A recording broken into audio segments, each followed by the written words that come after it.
महाराज जी, मेरी जिज्ञासा ये है कि हमारे शास्त्रों में अभिषेक और शांति धारा का वर्णन किस तरह किया गया है, या शास्त्रों में सिर्फ प्रक्षाल का वर्णन है। महाराज जी, मैं आपसे मार्गदर्शन चाहता हूँ कि जिस तरह हमारे मुनिराजों को स्नान का निषेध है, तो भगवान की प्रतिमा का अभिषेक या शांति धारा शास्त्रों में किस तरह से उल्लिखित है, कृपया मार्गदर्शन दें। प्रक्षाल शब्द तो जैनागम में है ही नहीं। प्रक्षाल शब्द किसी भी जैन शास्त्र का नहीं है। किसी भी प्राचीन आचार्यों ने कुंद आदि मूल प्राचीन शब्द में प्रक्षाल नहीं है। प्रक्षाल शब्द तो सफाई के लिए किया जाता है, और सफाई के लिए किसी मंत्र की जरूरत नहीं होती। इसलिए पूज्यवर कुंद स्वामी महाराज ने भक्तियों के अंदर पूज्यवर यतिवृषभ आचार्य महाराज ने त्रोय परिणति में 2000 वर्ष पहले अभिषेक शब्द का प्रयोग किया है। अभिषेक शब्द जो है, जो नहाना होता है, मुनिराज नहाते हैं। इसलिए नहीं नहाते हैं क्योंकि नहाने का निषेध है। नहाया जाता है मैल को धोने के लिए, और अभिषेक किया जाता है गुणों की प्राप्ति के लिए। अभिषेक में और नहाने में नहाने में तो मैल अलग करना है शरीर का, अभिषेक में मैल अलग नहीं करना। और अभिषेक के लिए स्पष्ट उल्लेख किया पूज्यवर मांगनंदी महाराज ने, कर्म प्रबंध निगडैरपहीन ताप्तम ज्ञात्वा अपि, मैं जान रहा हूं लेकिन मैं अपने कलमश धोने के लिए आपका अभिषेक कर रहा हूं। आपका अभिषेक हो रहा है और पाप मेरे धुल रहे हैं, उसको बोलते अभिषेक। नहाना किसे बोलते हैं? जो नहाता है उसी का मैल धुलता है, उसको स्नान बोलते हैं। और अभिषेक का अर्थ होता है नहा कोई रहा है और मैल भक्त का धुल रहा है, उसको अभिषेक बोलते हैं।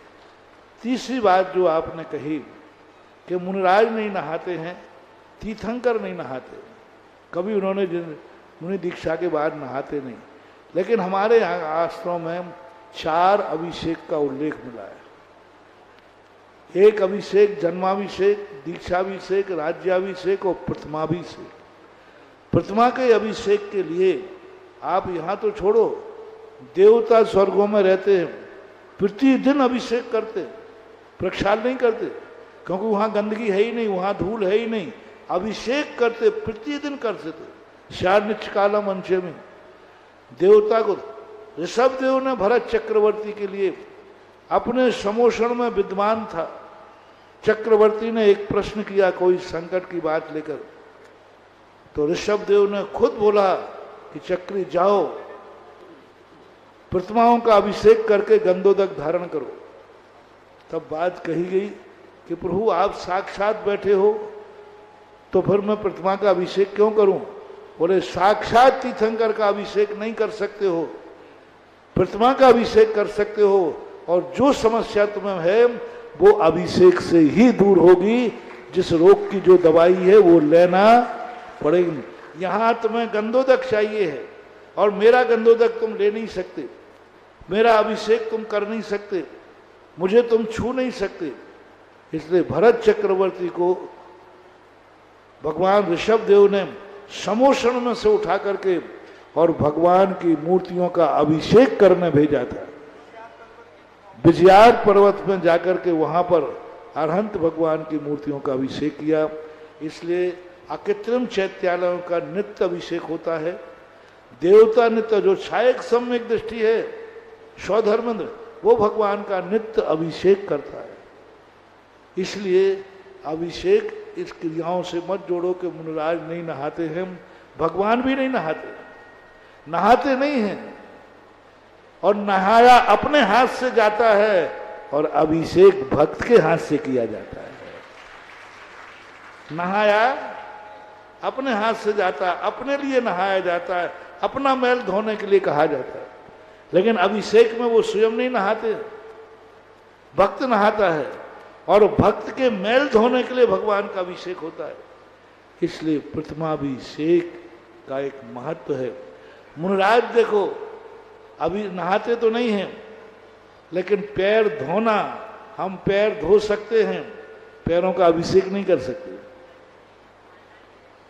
अभिषेक कौन करेगा? पैरों का भक्त करेगा। लेकिन पैर धोना हो तो मैं खुद कमंडल से धो लूंगा, लेकिन पैरों का अभिषेक भक्त ही करता है अपने लिए। इसलिए जैनागम में प्रथमाभिषेक के लिए बहुत महिमा मंडित किया है।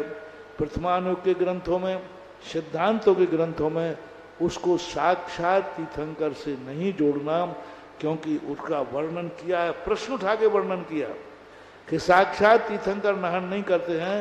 उन्होंने कहा नहीं, प्रथमाभिषेक होना चाहिए, प्रक्षाल नहीं है ये। बहुत पहले सन 1980 में जयपुर से एक स्मारक से एक मूर्ति की सफाई के लिए अभिषेक किया जाता है। तब पूज्यवर गुरुदेव ने कहा था आकृत्रम चैत्यालय में तो गंदगी नहीं होती, फिर वहां अभिषेक क्यों होता है? प्रतिदिन अभिषेक होता है, छायक सम्यक दृष्टि करता है, तो ये मानना चाहिए ऐसा हुआ।